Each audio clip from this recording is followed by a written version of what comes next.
Icon star Allu Arjun గురించి social మీడియాలో viral అయిన 42 రూల్స్ వివాదం కొత్త మలుపు తిరిగింది. బ్రాండ్ స్ట్రాటజిస్ట్ కావేరీ బార్వా చేసిన కామెంట్స్ మొదట పెద్ద దుమారం రేపాయి.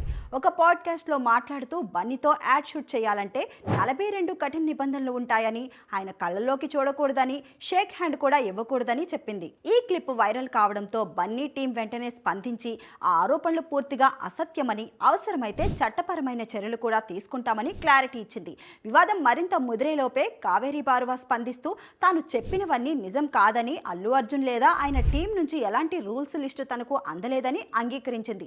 అలాగే ట్విట్టర్ వేదికగా క్షమాపణలు కూడా తెలిపింది. అయితే ఇక్కడ ఒక విషయం గుర్తుపెట్టుకోవాలి, ఎన్నో సేవా కార్యక్రమాలు, ఆర్థిక సహాయాలు, అభిమానుల సమస్యల్లో వ్యక్తిగతంగా జోక్యం చేసుకొని సహాయం చేసిన మనిషి అల్లు అర్జున్. అనారోగ్యంతో ఉన్న చిన్నారుల నుంచి చదువు కోసం ఇబ్బందులు పడుతున్న విద్యార్థుల వరకు ఎంతో మందికి ఆయన నిలిచిన అండ అందరికీ తెలిసిందే. అలాంటి హృదయం ఉన్న వ్యక్తి కళ్ళల్లోకి చూడొద్దు, షేక్ హ్యాండ్ ఇవ్వద్దు అన్న రూల్స్ పెడతాడా అని ఎలా నమ్మగలం? మొత్తానికి ఒక్క కామెంట్తో మొదలైన ఈ వివాదం ఇప్పుడు క్షమాపణలతో ముగిసిన బన్నీ వ్యక్తిత్వంపై అభిమానుల్లో మరింత గౌరవాన్ని పెంచింది.